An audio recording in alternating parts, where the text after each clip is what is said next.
हमारे आदमी आप सभी के लिए महाशिवरात्रि पर्व की ढेर सारी शुभकामनाएं। इस वर्ष महाशिवरात्रि का पर्व 8 मार्च 2024 दिन शुक्रवार को मनाया जाएगा। यह त्योहार भगवान शिव के विवाह के रूप में मनाया जाता है। ऐसा माना जाता है कि इस दिन भगवान शिव का विवाह माता पार्वती के साथ हुआ था। इस पर्व पर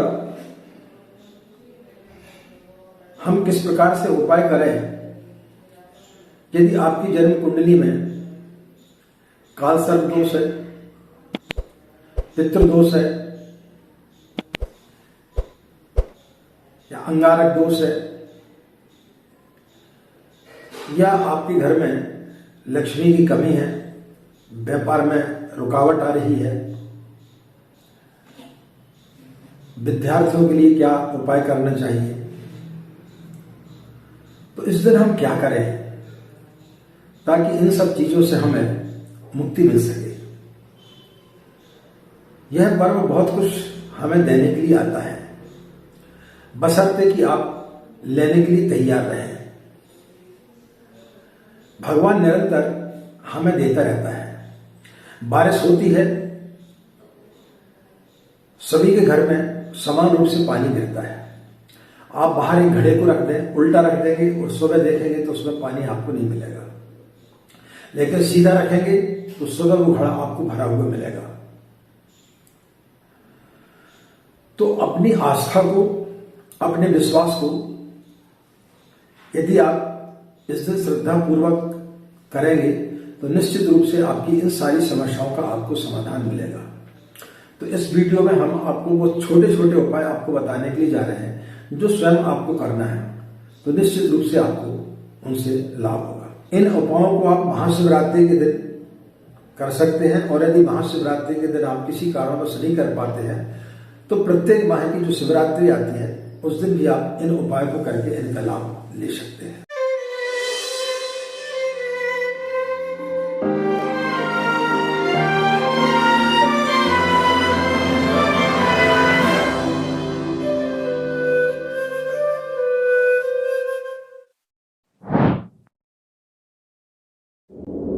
ओम नमः शिवाय। मित्रों, यदि आपकी जन्म कुंडली में पितृदोष है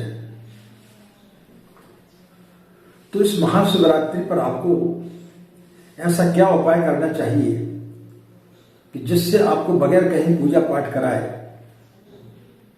आपको उससे मुक्ति मिल सके। एक छोटा सा प्रयोग हम आपके लिए बताने के लिए जा रहे हैं जिससे आपका पितृदोष कैसे ही बड़े से बड़ा होगा वो हमेशा हमेशा के लिए समाप्त हो जाएगा। इस दिन आपको करना क्या है, प्रातःकाल स्नान आदि करने के पश्चात में अपनी पूजा स्थली पर बैठ जाए, आसन बिछा करके भारतीय वेशभूषा में, और एक प्लेट पर एक बिलपत्र रख लें और उसमें लाल चंदन से एक पत्ते पर आप अपना नाम, दूसरे में गोत्र और तीसरे में राशि लिख दें, और फिर उसके ऊपर आप जो है थोड़े से जौ रख दें, और उसके ऊपर फिर आप जो है 10 बिलपत्र और रख दें। इसके पश्चात में वहां बैठ करके 324 बार ओम नमः शिवाय मंत्र का जाप कर लें। उसके पश्चात में उन बिलपत्र को ले जा करके आपके घर के आसपास कोई भी शिवालय हो, कोई भी शिवलिंग हो, वहां पर जाकर के वो बिलपत्र चढ़ाने के पूर्व जो है शुद्ध जल से पहले उनका अभिषेक कर दें, और फिर वो जो है जिसमें आपने नाम, गोत्र और आपकी राशि लिखी है उसको पहले चढ़ा दें, और फिर उसके ऊपर से 10 बिलपत्र चढ़ा दें,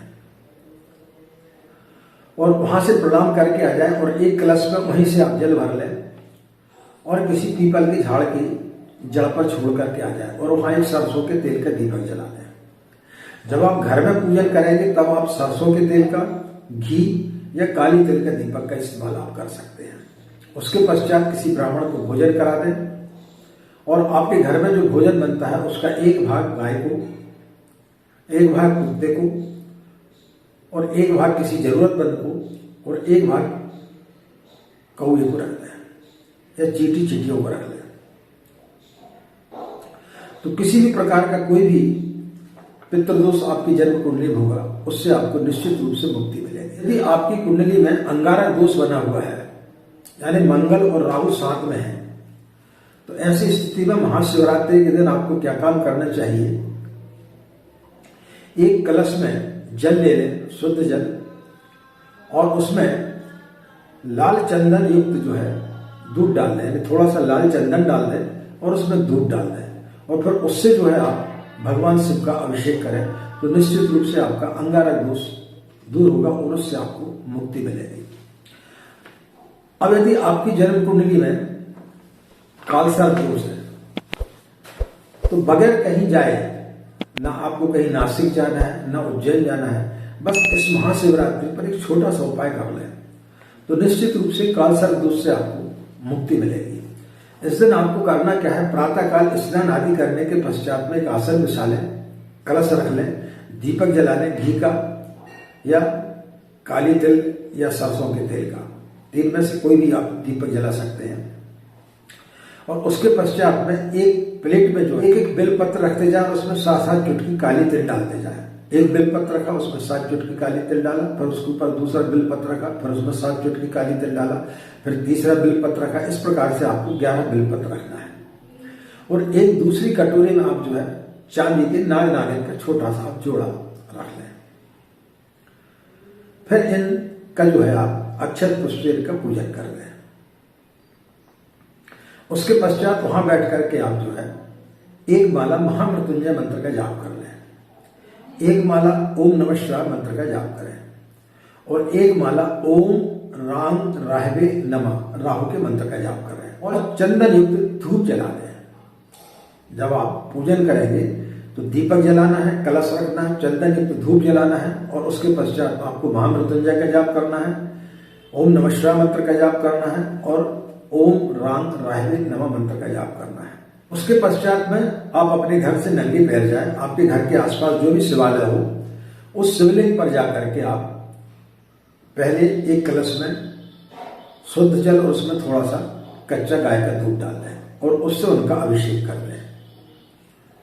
और फिर उसके पश्चात में ओम नमः शिवाय मंत्र का जाप करते हुए वो 11 बेलपत्र आप जो है काली तिल जो आपने डाली हुई है उन समेत जो है आप उनके ऊपर अर्पित कर दें, और कुछ देर के लिए 5 मिनट आप वहां पर बैठ जाएं और भगवान शिव से कालसर्प दोष की शांति के लिए प्रार्थना करें।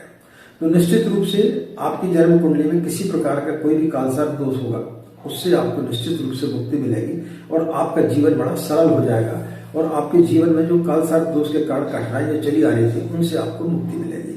यदि आपकी जन्म कुंडली में या आपकी राशि पर 7.5 शनि चल रहा है, या 2.5 शनि चल रहा है, या आपको शनि की महादशा चल रही है, तो ऐसी स्थिति में आपको महाशिवरात्रि के दिन क्या करना है? स्नान आदि करने के पश्चात में पूजा स्थल पर बैठ जाए, एक कलश रख लें, दीपक जला लें, घी का दीपक जलाएं, या सरसों के तेल का दीपक जला लें, या काली तिल का, 3 में से किसी प्रकार का कोई भी आप दीपक जला सकते।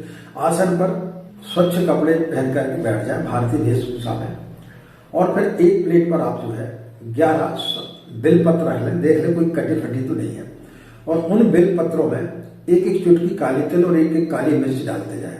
एक बेलपत्र रख लिया, उसमें 1 चुटकी काली तिल डाला, 1 काली मिर्च डाला, फिर उसके ऊपर दूसरी तीसरी, इस प्रकार से आप 1 चुटकी काली तिल और 1 काली मिर्च डाल करके 11 बेलपत्र रख दें, और फिर वहां बैठ करके आप जो है शिव पंचाक्षरी मंत्र का जाप कर लें, ओम नमः शिवाय 108 बार, और 108 बार जो है आप शनि मंत्र का जाप कर लें, ओम शम शनिश्चराय नमः, ओम शम शनिश्चराय नमः। इस मंत्र का आप जाप कर लें, और उसके पश्चात में उस प्लेट को और एक कलश में जल लेकर के उसमें थोड़ी सी काली तिल डाल दें, और उनको ले जा करके आप आपके घर के आसपास जो भी शिवलिंग हो उस पर जाकर के जो है आप पहले शिवलिंग का अभिषेक कर दें उस जल से, और फिर वो 11 बेलपत्र उनके ऊपर चढ़ा करके आ जाए। तो किसी प्रकार की कोई भी 7.5 शनि आपके जीवन में चल रहा होगा, जिससे आपको कोई भी परेशानी हो रही होगी उससे आपको निश्चित रूप से 100% लाभ मिलेगा। अड़ाइये शनि चल रहा होगा या शनि की महादशा चल रही होगी, इससे निश्चित रूप से आपको लाभ मिलेगा। इस उपाय को आपको महाशिवरात्रि के दिन अवश्य करना चाहिए। लक्ष्मी प्राप्ति के लिए आपके घर में धन की कमी है, आपका व्यापार नहीं चल रहा है, व्यापार में आपको घाटा हो रहा है, अर्थ की बड़ी तंगी है आपके घर में, तो ऐसी स्थिति में आपको महाशिवरात्रि के दिन एक छोटा सा उपाय करना चाहिए। प्रातःकाल स्नान आदि करने के पश्चात में एक आसन बिछा करके भारतीय वेशभूषा में अपनी पूजा स्थली पर बैठ जाए। एक प्लेट में 11 बेलपत्र रख दें और उनको उनमें थोड़ा सा सुगंधित तेल या फिर थोड़ा सा इत्र उसमें लगा दें। सभी 11 बेलपत्र में थोड़ा सा एक बूंद जो है आप इत्र की टपका दें और फिर वहां दीप प्रज्वलित करके ओम श्रीं श्रेय नमः, ओम श्रीं श्रेय नमः इस मंत्र का 108 बार जाप करें और 108 बार ओम नमः शिवाय मंत्र का जाप करें। उसके पश्चात में उस 11 बेलपत्र को आपके घर के आसपास जो भी शिवलिंग हो, सबसे पहले जो है शुद्ध जल में कपूर डाल करके उनका अभिषेक कर दें और फिर वो 11 बेलपत्र वहां पर छोड़ दें और भगवान शिव से प्रार्थना करें। निश्चित रूप से आपके घर की ग्रह कलेश दूर होगा, लक्ष्मी की प्राप्ति होगी, दरिद्रता दूर होगी, आपका व्यापार नहीं चल रहा है तो व्यापार में आपकी वृद्धि होगी। यदि आपके विवाह में किसी प्रकार की कोई भी बाधा आ रही है, कोई आपकी जन्म कुंडली में मांगलिक है या आपका विवाह होते होते रुक रहा है, विवाहित बातचीत चलती, कहीं संबंध तय भी हो जाता है लेकिन किसी कारण से उसमें व्यवधान आ जाता है और संबंध जो है वो विच्छेद हो जाता है, संबंध आपका खत्म हो जाता है। ऐसी स्थिति में महाशिवरात्रि के दिन आपको क्या काम करना चाहिए? स्नान आदि करने के पश्चात में लड़का हो या लड़की हो, कोई भी कर सकते इस उपाय को। स्नान आदि करने के पश्चात में अपनी पूजा स्थली पर आसन बिछा करके बैठ जाए। एक कलश रख लें, घी का दीपक जला लें और 11 बेलपत्र साबुत आप 11 बेलपत्र एक प्लेट पर रख लें। एक बेलपत्र में आप अपना नाम, अपना गोत्र और विवाह करके उसमें लिख दें और उसके ऊपर आप जो है 11 बेलपत्र और रख दें। ये लिखना किससे है? आपको सफेद गोपी चंदन को थोड़ा सा घोल लें और उसमें केसर मिला दें और फिर अनार की लकड़ी से उसमें लिखना है।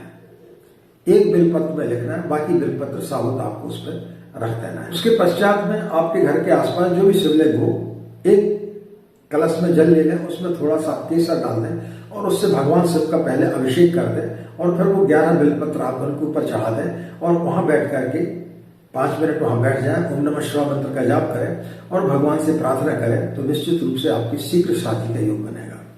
जो विद्यार्थी हैं जिनका पढ़ाई में मन नहीं लगता है या वो परीक्षा देने के लिए जा रहे हैं, बार बार भूल जाते हैं, ऐसी स्थिति में परीक्षा का माहौल भी चल रहा है, तो विद्यार्थियों के लिए महाशिवरात्रि के दिन एक छोटा सा उपाय करना चाहिए।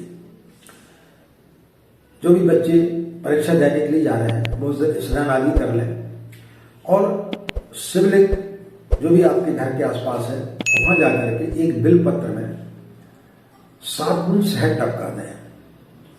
7 बूंद शहद टपकाने के बाद में भगवान शिव के ऊपर उसको अर्पित कर दें और वहां बैठ करके 108 बार ओम नमः शिवाय मंत्र का जाप कर लें और उनको प्रणाम करके जाएं तो निश्चित रूप से आप परीक्षा में उत्तीर्ण होंगे और जो आप याद करते हैं भूल जाते हैं तो फिर वो आप भूलेंगे नहीं, आपकी स्मरण शक्ति तीव्र होगी और निश्चित रूप से आपको परीक्षा में अच्छे अंक मिलेंगे, अच्छे अंकों से आप पास होंगे। ये उपाय यदि आप महाशिवरात्रि के दिन करते हैं तो निश्चित रूप से आपको इन उपायों से 100% आपको लाभ मिलेगा, जिसका आपको निश्चित रूप से लाभ लेना चाहिए। आज इतना ही, हमें आज्ञा दें। नमस्कार। ओम शांति।